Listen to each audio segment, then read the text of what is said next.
కశ్మీర్ దట్టమైన అడవుల్లో ఒక వ్యక్తి గాఢ నిద్రలో ఉన్నాడు. అతని పేరే సులేమాన్ షా. ప్రపంచం అతన్ని హఫీజ్ ముసా అని పిలుస్తుంది. అకస్మాత్తుగా ఒక తుపాకీ పేలిన శబ్దం వినిపించింది. ఆ దెబ్బకు హఫీజ్ ముసా అక్కడికక్కడే కుప్పకూలాడు. ఆ కాల్పులు జరిపిన వ్యక్తి సాధారణ మనిషి కాదు. అతనే మేజర్ విక్రమ్ సింగ్, భారత సైన్యానికి చెందిన పారామిలిటరీ దళానికి భయంకరమైన కమాండో. కానీ ఈ కథ ఇక్కడితో ముగిసిపోలేదు. చనిపోయిన హఫీజ్ మూసా కూడా సాధారణ మనిషి కాదు. అతను పాకిస్తాన్ సైన్యానికి చెందిన ఎస్ఎస్జీ దళంలో అత్యుత్తమ శిక్షణ పొందిన అధికారి.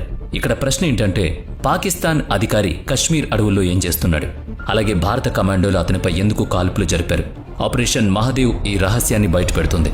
ఈ పూర్తి నిజం తెలుసుకోవడానికి ఈ వీడియోని తప్పక చూడాలి. ఆ రోజు 2025 ఏప్రిల్ 22 కశ్మీర్లోని వైషన్ లోయలో పర్యాటకులు విహరిస్తున్నారు. కొత్తగా పెళ్లైన జంటలు తమ ఆనందంలో మునిగి తేలారు. అయితే అడవిలో నుంచి 3 ఉగ్రవాదులు బయటకొచ్చారు. వాళ్ల చేతుల్లో AK-47, M4 వంటి అత్యంత ప్రమాదకరమైన తుపాకులున్నాయి. ఆ ఉగ్రవాదులు లష్కర్-ఎ-తోయిబా అలాగే ది రెసిస్టెన్స్ ఫ్రంట్ సంస్థకు చెందిన క్రూరమైన మృగాలు. అమాయకులను చంపడం, భయాందోళన సృష్టించడం వాళ్ళ ఏకైక లక్ష్యం. ఇందుకోసమే వాళ్ళు పాకిస్తాన్ సరిహద్దు దాటి ఇక్కడికి వచ్చారు. వాళ్ల కళ్లల్లో క్రూరత్వం అలాగే నడకలో మరణం స్పష్టంగా కనిపిస్తున్నాయి. వారక్కడికి రాగానే ప్రజలందరినీ బందీలుగా పట్టుకున్నారు. ఆ తర్వాత అందరినీ భయపెట్టి ఒక్కో భయంకరమైన ఆట మొదలైంది. ఉగ్రవాదులు ఒక్కొక్కరిని వారి మతం గురించి అడగడం మొదలుపెట్టారు. హిందువులను తేలితే వెంటనే కాల్చి చంపారు. కొందరు ప్రాణాలు దక్కించుకోవడానికి అబద్ధం చెప్పే ప్రయత్నం చేశారు. కానీ ఆ మృగాలు వాళ్ళని బలవంతంగా కల్మా చదివించారు. చేతులకు ఉన్న దారాలు అలాగే నుదుటి మీద ఉన్న తిలకం చూసి ప్రజలను కాల్చారు. కొందరి దుస్తులు విప్పించి మరీ వెతికారు. అందులో హిందువులు అని తేలిన వారిని దారుణంగా కాల్చేశారు. తమ లక్ష్యం పూర్తయిన తర్వాత ఉగ్రవాదులు వచ్చిన దారిలోనే తిరిగి వెళ్లిపోయారు. భద్రతా బలగాలు అక్కడికి చేరుకునేసరికి జరగాల్సింది జరిగిపోయింది. హృదయ విదారక ఘటన అది. ఎక్కడ చూసినా రక్తం చింది ఉన్న టూరిస్టులు, అరుపులు, ఆర్తనాదాలు. వెంటనే భారత సైన్యం అలాగే జమ్మూ కాశ్మీర్ పోలీసులు ఆ ప్రాంతం మొత్తాన్ని తమ ఆధీనంలోకి తీసుకున్నారు. ఆ ప్రదేశాన్ని చుట్టుముట్టి గాలింపు చర్యలు చేపట్టారు. కానీ ఉగ్రవాదులు దట్టమైన అడవిని అలాగే అక్కడ భౌగోళిక పరిస్థితులను ఆసరగా చేసుకున్నారు. అక్కడి నుంచి సులభంగా తప్పించుకున్నారు. ఈ దాడికి ప్రధాన సూత్రధారి లష్కర్-ఎ-తోయిబా కమాండర్ సులేమాన్ షా అలియాస్ హషీం మూసా అని ప్రాథమిక దర్యాప్తులో తేలింది. హషీం మూసా ఒక సాధారణ ఉగ్రవాది కాదు. ఇంటెలిజెన్స్ నివేదికల ప్రకారం అతను పాకిస్తాన్ సైన్యానికి చెందిన ఎస్ఎస్జీ దళంలో మాజీ కమాండో. అడవుల్లో ఎలా దాక్కోవాలి, ఎలా పోరాడాలి, ఎక్కడ ఉండాలి, ఈ విషయాల్లో అతను ఆరితేరాడు. భారత సైన్యాన్ని ఎలా మోసం చేయాలో అతనికి బాగా తెలుసు. కానీ అతను ఒక ముఖ్యమైన విషయాన్ని మర్చిపోయాడు. అసాధ్యం అనే పదం నిఘంటువులోనే లేని భారత సైన్యాన్ని ఎదుర్కొంటున్నదని అతను కాసేపు మర్చిపోయాడు.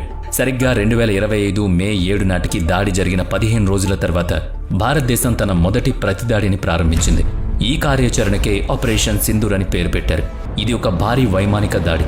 భారత వైమానిక దళానికి చెందిన యుద్ధ విమానాలు LOC దాటాయి. పాకిస్తాన్ ఆక్రమిత కశ్మీర్లోని ఉగ్రవాదుల స్థావరాలను లక్ష్యంగా చేసుకున్నాయి. ఈ వైమానిక దాడి అత్యంత ఖచ్చితత్వంతో జరిగింది. దీనివల్ల లష్కర్-ఎ-తోయిబా అలాగే జైష్-ఎ-మొహమ్మద్ సంస్థకు చెందిన అనేక ఉగ్రవాద శిబిరాలు పూర్తిగా ధ్వంసమయ్యాయి.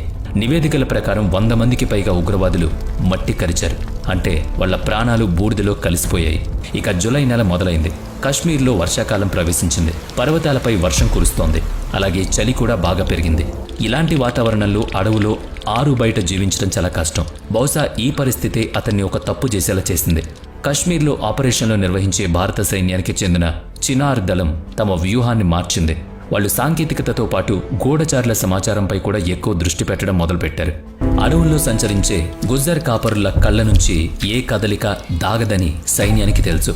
ఈ కాపర్లు వేసవిలో తమ గొర్రెల్ని మేపడానికి ఎత్తైన ప్రాంతాలకు వెళతారు. వారికి అడవిలోని అణువణువు తెలుసు.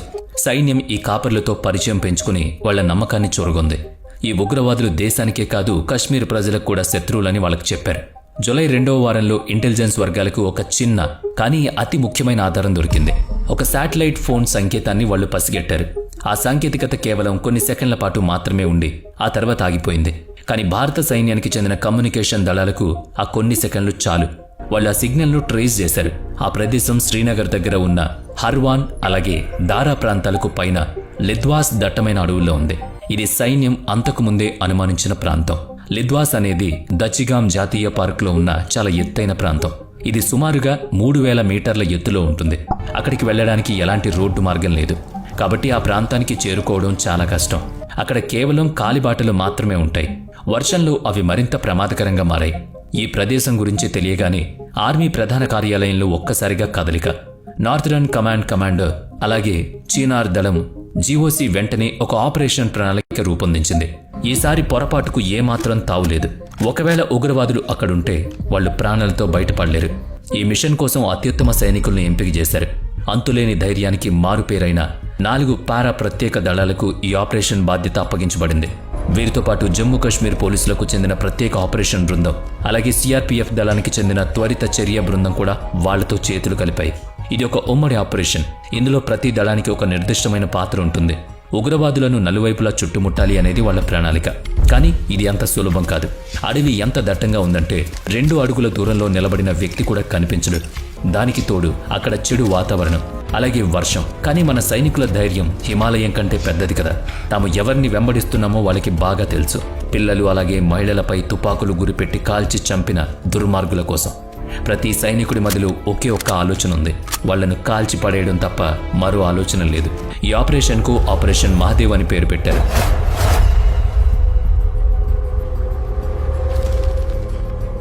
లయకారుడైన శివుడి పేరు మీద, అలాగే ఈ ఆపరేషన్ జరిగే మహాదేవ్ శిఖరం పేరు మీద దీనికి ఆ పేరు నిర్ణయించారు. శత్రువుకు ఎదురు కాబోయే వినాశనాన్ని ఈ పేరే స్పష్టంగా తెలియజేస్తుంది. దీనికోసం జూలై 16 నుంచి జూలై 31 మధ్యకాలాన్ని నిర్ణయించారు. సైన్యం నెమ్మదిగా అలాగే నిశ్శబ్దంగా తమ దళాలను అడవిలోకి పంపడం ప్రారంభించింది. ఇది శత్రువులను వెతికి నాశనం చేసే ఒక భయంకరమైన ఆపరేషన్. శత్రువులను ఆశ్చర్యపరిచే అవకాశం ఎట్టి పరిస్థితుల్లోనూ చేజారకూడదని సైనికులకు స్పష్టమైన ఆదేశాలు వెళ్లాయి. మరణం తమ తలుపు తడుతుందనే చిన్న అనుమానం కూడా వాళ్ళకు కలగకూడదు. జూలై నెల చివరికి ఉత్కంఠభరితమైన దశకు చేరుకుంది ఆపరేషన్. దంచి గ్రామం దగ్గర అడవులు చాలా నిశ్శబ్దంగా ఉన్నాయి. కానీ ఆ నిశ్శబ్దం రాబోయే ఒక పెను తుఫాన్ను సూచిస్తోంది. 4 పారామిలిటరీ అలాగే ప్రత్యేక ఆపరేషన్ల దళాలు అడవిలోని వేర్వేరు మార్గాల ద్వారా లిద్వాస్ వైపు ముందుకు సాగుతున్నాయి. చీకట్లో చూసే కళ్లద్దాలు, ఉష్ణాన్ని గ్రహించే కెమెరాలు, అలాగే డ్రోన్లు, ఇవి అత్యాధునిక పరికరాలు వాళ్ళ దగ్గర ఉన్నవి. అయితే అడవి చాలా దట్టంగా ఉండడం వల్ల డ్రోన్ల వినియోగం కష్టంగా మారింది. వారి కళ్ళు అలాగే చెవులే వాళ్ళకి ప్రధాన ఆయుధాలుగా మారాయి. ఇంటెలిజెన్స్ సమాచారం చాలా ఖచ్చితంగా ఉంది. అడవి పై భాగంలో 3 గుర్తు తెలియని వ్యక్తులను చూసినట్లు ఒక స్థానిక బకర్వార్ కాపరి సైన్యానికి సమాచారం ఇచ్చాడు. వాళ్ళు సైనిక దుస్తుల్లో లేరు, కానీ వారి చేతుల్లో భారీ ఆయుధాలున్నాయి. అలాగే వారు కశ్మీరీలా కనిపించలేదు.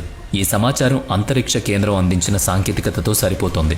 దీంతో ఈ రహస్యం ఒక్కొక్కటిగా వీడడం మొదలైంది. ఆ ఉగ్రవాదులు ఒక ప్రవాహం ఒడ్డున ఉన్న సహజమైన గుహ దగ్గర దాక్కున్నారని ఆ బకర్వాల్ కాపరి వివరించాడు. వ్యూహాత్మకంగా ఆ ప్రదేశం చాలా కీలకం. అది ఎత్తైన ప్రదేశంలో ఉండడం వల్ల అక్కడికి వచ్చే ఏ మార్గాన్నైనా స్పష్టంగా చూడొచ్చు. సులేమాన్ షా తన స్థావరాన్ని చాలా తెలివిగా ఎంచుకున్నాడు. అక్కడి నుంచి సైనిక దళం వస్తున్నా అతను సులభంగా పసిగట్టగలడు. అందుకే పగటిపూట దాడి చేయడానికి బదులుగా సైన్యం ఒక నిర్ణయం తీసుకుంది. చీకటి అలాగే చెడు వాతావరణాన్ని తమకు అనుకూలంగా మార్చుకోవాలని వాళ్ళు నిశ్చయించుకున్నారు. జూలై 27 రాత్రి ఆకాశం మేఘావృతమై సన్నని వర్షం పడుతోంది. వెన్నెల మేఘాల వెనుక దాక్కుంది. అలాగే అడవి అంతటా చీకటి. మేజర్ విక్రమ్ తన బృందాన్ని ముందుకు నడిపిస్తున్నాడు. ముందుకు సాగాలని అతను తన బృందానికి సైగ చేశాడు. దారి తప్పకుండా ఉండేందుకు వాళ్ళు జీపీఎస్ ఉపయోగిస్తున్నారు. ఆ పర్వతం ఎక్కడం చాలా కష్టంగా ఉంది. వారు చాలా చోట్ల తాడుకు సహాయం తీసుకోవాల్సి వచ్చింది. ప్రతి అడుగు జారుతూ చాలా ప్రమాదకరంగా ఉంది. ఒక్క చిన్న పొరపాటు జరిగినా అంతే సంగతి. కానీ పులుల్లా పర్వతాలపై వేగంగా కదిలేలా వాళ్ళు ఆల్రెడీ శిక్షణ తీసుకున్నారు. లక్ష్యానికి చాలా దగ్గరగా వచ్చారని మేజర్ విక్రమ్కి అర్థమైంది. అతను తన బృందాన్ని 2 భాగాలుగా విడదీశాడు. ఆల్ఫా అని పిలిచే ఒక బృందం నేరుగా పర్వతం పైకి వెళుతోంది. బ్రావో అనే మరో బృందం వెనుక వైపు నుంచి కొండెక్కుతోంది. ఉగ్రవాదులు తప్పించుకోవడానికి ప్రయత్నిస్తే వాళ్ళని వలపన్ని పట్టుకోవడమే దీని ప్రధాన లక్ష్యం. అప్పుడు రాత్రి సమయం సుమారుగా 3 గంటలు.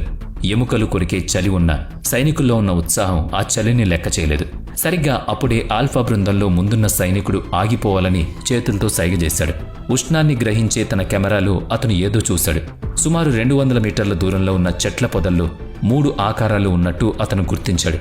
అంటే అక్కడ 3 వ్యక్తులు ఉన్నారని అర్థం. వారు జంతువులా లేక తాము వెతుకుతున్న ఉగ్రవాదులా అనేది అనుమానం. మేజర్ తన స్క్రీన్ను చాలా జాగ్రత్తగా గమనించాడు. అందులో 2 రకాల అడుగులున్నాయి. బహుశా వాళ్ళు నిద్రపోతూ ఉండొచ్చు. అలాగే మరొక ఆకారం అక్కడ కూర్చునుంది. అతని చేతిలో పొడవాటి తుపాకీ ఉంది. అతను కాపలా కాస్తున్న ఉగ్రవాది అని సైన్యానికి స్పష్టమైంది.